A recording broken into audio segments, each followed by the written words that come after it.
Well, as you guys know, on this channel, we've been reporting on this potential World Health Organization treaty that is supposed to be creating a global governance body to tell the whole world how to do lockdowns in the future. It's the idea that Bill Gates came up with in his book, and they're all listening to him.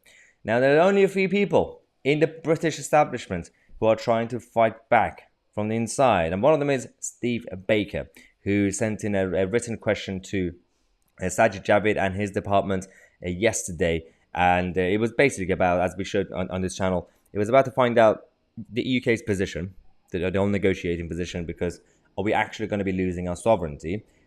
How much power are we giving away to this international institution?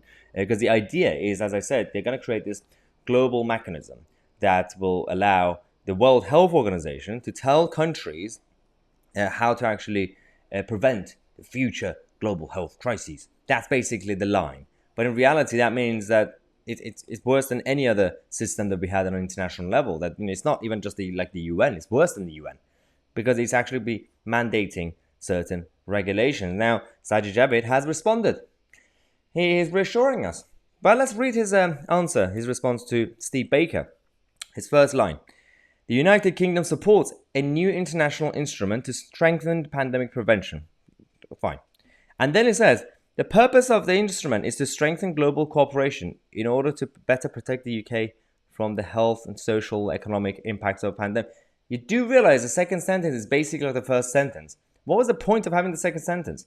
The people who work for Sajid Javid, I have no idea who these people are at this point, because this is not the level of education we are supposed to be having in this country. Copy and paste, change the words. Now, then it continues by saying that we want to agree the UK priority areas such as improving transparency, timely data sharing, and supporting equitable access to vaccines and treatments. So you want transparency, but also, of course, data sharing. That helps because that's going to work. Clearly, if you trust an international institution, you can actually have transparency. I can assure you, you can't. Then he did say, we are clear that the UK would not sign up to any instrument that compromises the UK's sovereignty.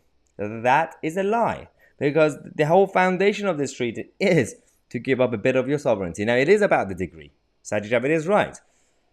But if the World Health Organization comes in and get all the countries to sign up, the majority of the almost 200 countries, do you really think the UK are going to go and say, well, it's not convincing, we're not going to do it? The current political establishment in Britain, do you really think they are brave enough to say no?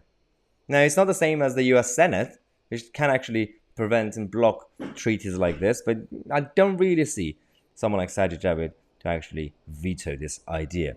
It says that includes any instrument which compromises the UK's ability to take domestic decisions on national restrictions and other measures.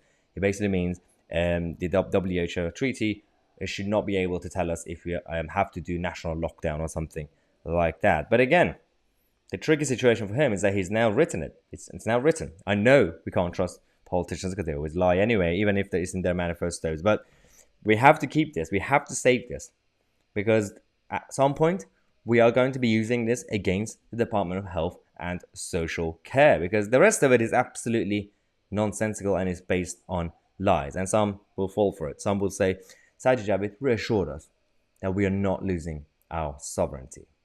It's not true. Subscribe to the channel. We're going to come back with more updates. I'm Tousi, and we are the media.